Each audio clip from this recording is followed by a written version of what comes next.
Home YouTube channel subscribe பண்ணிக்கலனா உடனே subscribe பண்ணிக்கங்க. பக்கத்துல இருக்க பெல் பட்டனை கிளிக் பண்ணிக்கங்க. அப்பதான் நாங்க போடுற வீடியோஸ் உங்களுக்கு உடனுக்குடனே அப்டேட் ஆகும்.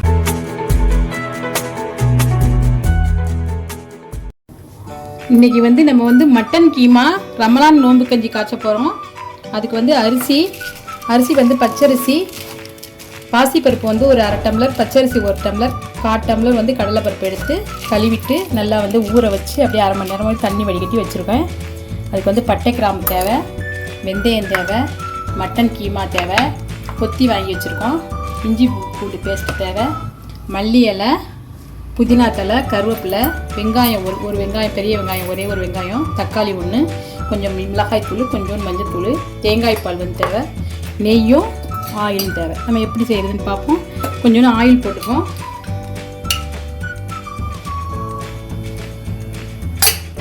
நெய் ஒரு டீஸ்பூன் போட்டுக்கணும், வாசத்துக்கு தான் நெய்.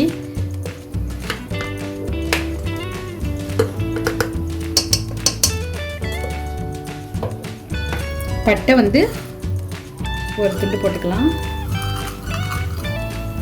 ஏலக்காய், கிராம்பு ஒரு 2. வெந்தயம் நம்ம நல்லா ஒரு டீஸ்பூன் போட்டுக்கலாம். வச்சு வெங்காயம் போட்டுடலாம்.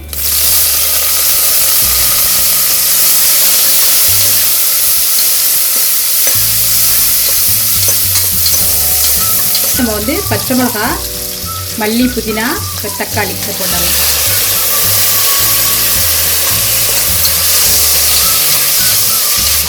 கருவேப்பிலை போடுவோம். கருவேப்பிலை போட்டால் ரொம்ப நல்லா வாசமாக இருக்கும். இந்த குச்சியோடவே போடலாம்.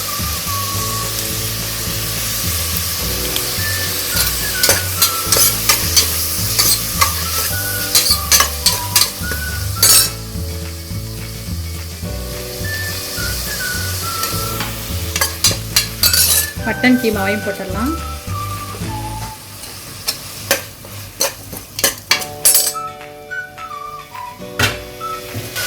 மஞ்சத்தூள் கொஞ்சமாக போட்டுக்கலாம், ரொம்ப போடக்கூடாது, மஞ்சளாக போயிடும் கஞ்சி.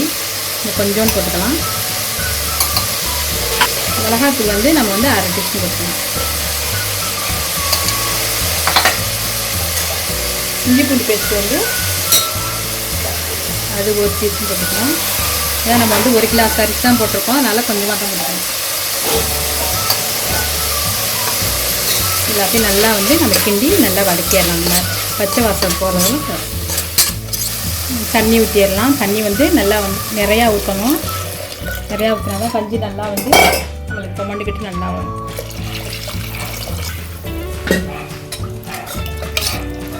நம்ம இப்போ அரிசி போட்டுடலாம். நீங்கள் அரிசி போடும்போது இந்த மாதிரி ஊற வச்சுருக்கீங்க எல்லா அரிசியை நல்லா கையால் நல்லா அப்படி நொறுக்கி விட்டு போடுங்க. அப்போ தான் நல்லா நொறுங்கிடும். அந்த அரிசியை நம்ம தண்ணி வடித்து வச்சுருக்கிறதுனால கொஞ்சம் கட்டு விட்டு போய் தான் இருக்கும். நம்ம அப்படி நல்லா கையால் பிசைஞ்சிட்டு நம்ம போட்டோம்னா இல்லை குருணை மாதிரி ஆகிடும். அது மல்லி போட வேண்டியதுதான். நம்ம இது அப்போதைக்கு நம்ம அரிசியை களைஞ்சி போடுறது. நீங்கள் நோம்பு கஞ்சிக்கு நம்ம கொஞ்சம் கூடவே வேணுனாக்க நல்லா நிறையா 1 படி 2 படி அரிசி எடுத்துகிட்டு நல்லா தண்ணியை களைஞ்சி ஊற்றிட்டு நம்ம முறுக்கு காயப்படுற மாதிரி நல்லா நம்ம காய வச்சுக்கிட்டோம்னா நம்ம காய வச்சு மிக்சியில் ஒரு அடி அடித்து வச்சோம்னா நம்மளுக்கு கொஞ்சம் நம்ம அரிசியை திரும்ப கழுக தேவையில்லை. நம்ம இந்த மாதிரி போட்டுலாம் ரொம்ப டேஸ்ட்டாக இருக்கும். அந்த மாதிரி செஞ்சால் நம்ம உப்பு போட்டுடலாம். மூடி போட்டுட்டு நம்ம ஒரு 6-7 விசிலுக்கு வச்சிடலாம்.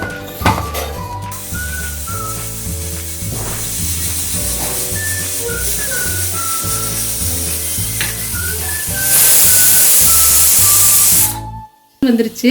நம்ம இப்போ திறந்து பார்த்துடலாம். விசில போய்கிட்டு நம்ம திறந்து பார்த்துக்கலாம்.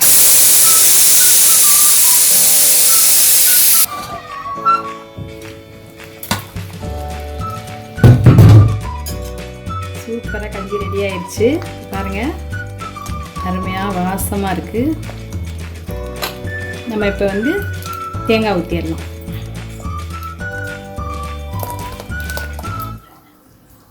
தண்ணியாக வச்சுக்கணும். கஞ்சியை கொஞ்சம் கெட்டியாயிடும். நம்ம நல்லா தண்ணியாகவே வச்சுக்கணும். கெட்டியாக வச்சோம்னா நல்லா இருக்காது. நம்ம இந்த மாதிரி தண்ணியாக வச்சிட்டோம்னா நம்ம குடிக்கும்போது நல்லா அருமையாக இருக்கும். உங்களுக்கு சூப்பரான சுவையான மட்டன் கீமா நோம்பு கஞ்சி ரெடி ஆயிடுச்சு. இது உடம்புக்கு ரொம்ப குளிர்ச்சி தரக்கூடிய கஞ்சி. நோன்பு வைக்கிறவங்க எல்லாருமே இதை வந்து குடித்தாங்கன்னா உடம்பு வந்து ஹீட்டை குறைச்சி நல்லா குளிர்ச்சி அடையும், நல்லாவும் இருக்கும். நம்மளுக்கு வந்து குடிக்கிறதுக்கு ரொம்ப நம்மளுக்கு வந்து பசியாடுற கஞ்சி இது. எல்லாருமே குடிப்பாங்க. இது வந்து நோன்பு வைக்கிறவங்க மட்டும் கிடையாது, ஜாதி மத பேதமின்றி எல்லாருமே குடிக்கிறது. பள்ளிவாசலில் காய்ச்சும் போது எல்லா மக்களும் வாங்கி இதை வந்து ரொம்ப பிரியமாக சாப்பிடுவாங்க. ரொம்ப அருமையாக இருக்கும்.